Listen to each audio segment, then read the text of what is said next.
Hey, welcome back. If you've been following our series, you'll know that we've been exploring cognitive distortions. These are those sneaky ways that our minds can distort reality, affecting how we feel and act. In our last episode, we delved into overgeneralization, and today we're going to continue the journey by shining a light on another common distortion. This one's the mental filter. Have you ever received a stream of compliments, for example, and found yourself fixated on the one piece of criticism? I know this one's popular. Or perhaps you've, achieved several goals, but you can't think about the one that you didn't reach. I'm Chris Stafford, and today we're going to explore the mental filter. What it is, how it colours our perception, and the best method to offset its effects. Imagine your life as an art gallery, a collection of experiences, of memories, of moments that together create a rich and complex picture of who you are. Now suppose that you're viewing a beautiful painting. It's vibrant, it's full of life and colour, but there's a small blemish down a tiny dark spot in one of the corners.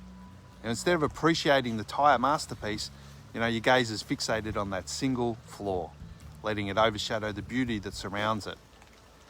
And the essence of this is the mental filter and the cognitive distortion, which really focuses, exclusively on the negative aspects of the situation while ignoring the positive.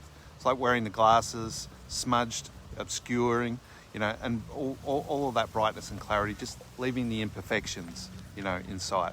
Dr. David Burns, a pioneering psychiatrist and the author of the best-selling Feeling Good, and I think later Feeling Great, describes the mental filter as a kind of tunnel vision that leads us to dwell on a single negative detail, therefore darkening our, entire reality. Let me share a story to illustrate. Meet Lisa. Lisa's, recently organised a big event at work. It's a conference that took months of planning. And on the day of the event, everything ran smoothly. Speakers were engaging, the attendees were satisfied, and a team, performed flawlessly. At the end of the day, Lisa received numerous compliments and thank you notes. And in the end, she saw one comment card that mentioned the coffee was a bit cold. Instead of celebrating the success of the event, Lisa fixated on that single piece of feedback. She thought, I can't believe I messed up the coffee service. And it ruined the entire event. One minor critique became her mental filter, overshadowing the entire feedback and the overall success, of the entire conference.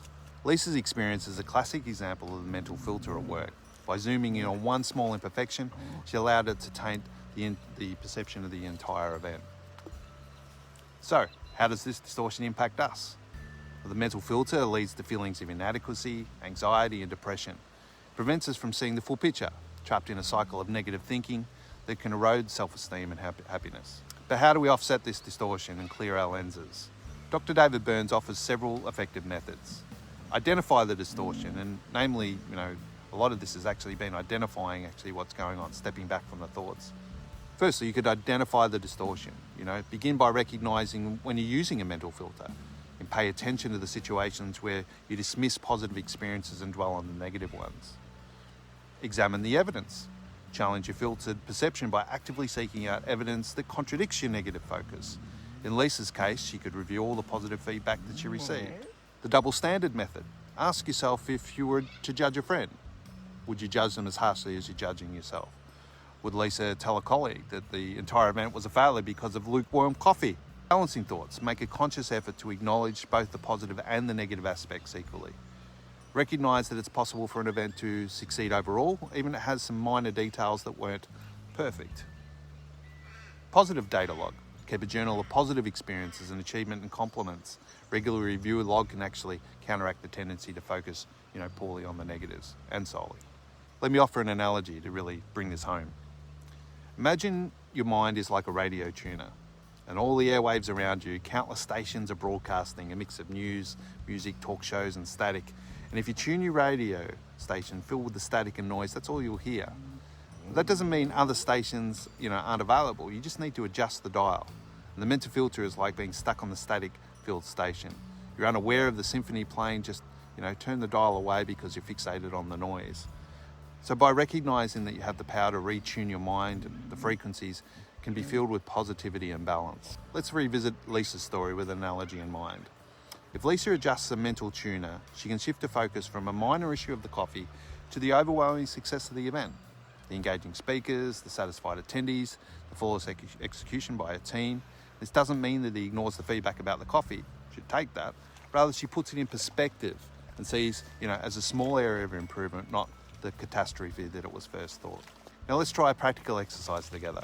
Think of a recent situation where you might have used a mental filter. Perhaps you received mostly positive feedback on a project, but one critique stood out and consumed your thoughts.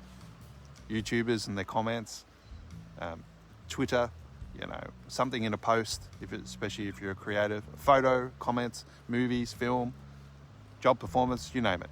One of the things that David recommends is to actually get specific. So write down the situation, the negative detail that you focus on, and the positive aspects that you're ignoring, and challenge that mental filter. Is my focus on the negative detail giving me a balanced view of the situation? What evidence do I have that the overall experience was positive? Or how would I view if this was considering all the aspects equally? So by consciously redirecting your attention to include the positives, you begin to neutralize the distortion. Years and years ago, I loved Edward de Bono used to give, he called it PMI, plus, minus, and interesting. And it was just that discipline saying, looking at all the plus points, look at all the minus points, and look at all the neutral points, just as a habit, as a mental sequence. And I thought that was quite useful. By addressing the mental filter, we allow ourselves to see life with its full richness, appreciating both the challenges and the joys. Thank you for joining me on this exploration of the mental filter, another cognitive distortion that can cloud our perception. By applying Dr. David Burns' methods, identifying distortion, examining the evidence, and balancing our thoughts, so we can adjust our mental tuner to a station that offers more clearer, more accurate views of our lives. If this message resonates with you, please give us the video the thumbs up and consider subscribing. Together we'll continue to uncover the way our minds shape our reality and learn strategies to cultivate a happier, healthier mindset. I'd love to hear your thoughts and your experiences. Have you noticed the mental filter in your own thinking? How have you managed to adjust your focus? Share in the comments below. Your story might be the key to help someone else paint a better picture for their lives. Remember, a single negative detail doesn't define the entirety of your experience or your life. You just have the power to adjust your focus, appreciate the full masterpiece of your life. Until next time, take care of yourself, be kind to yourself and others, and keep in mind, be open to all the beauty and the positivity that surrounds you. Bye for now. See you next time. Chris out.